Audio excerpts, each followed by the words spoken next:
Баршаңызға қайырлы күн достар, сіздермен Азиза, менің каналыма қош келдіңіздер. Бүгін осындай өте дәмді әрі керемет болып шығатын күнжіт қосылған печенье дайындайтын боламыз.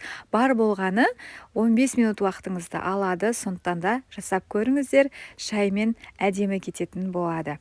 Байқасаңыздар, мен печеньені бөлген кезде өте нәзік, сондай жұмсақ бөлініп жатыр.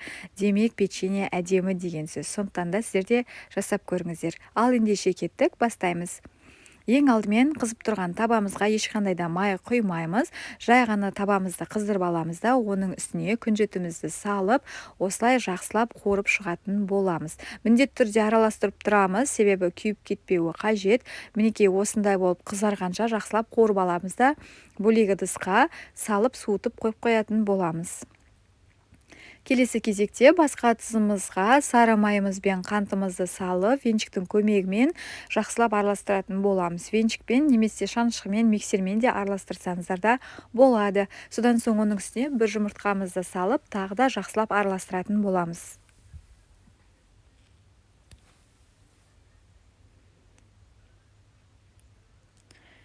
Жақсылап араластырамыз, мінекей осылай. Содан соң електен өткізулі тұрған ұнымызға бір шай қасық қопсытқышымызды қосып, жақсылап араластыратын боламыз.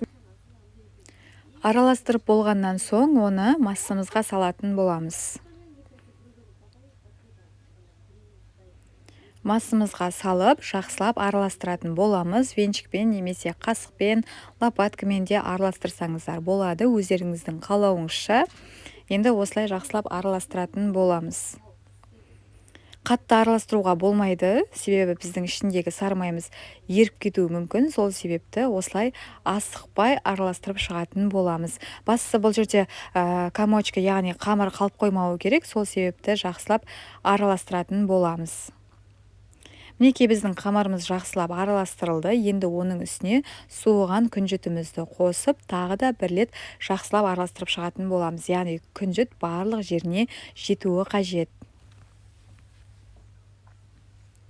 Енді оны протеинімізге жаңағы пергамент қағазын төсеп, оның үстіне бір қасықпен осылай дөңгелек етіп салып шығатын боламыз. Яғни дөңгелек формаға енгізіп, барлығын осылай салып шығатын боламыз. Енді қызып тұрған пеште 180 градуста шамамен 5-10 минут аралығында пісетін болады. Қарап қойыңыздар, сіздердің пештеріңізге байланысты әрине. Сіздер де жасап көріңіздер. Назарларыңызға рахмет. Сау болыңыздар.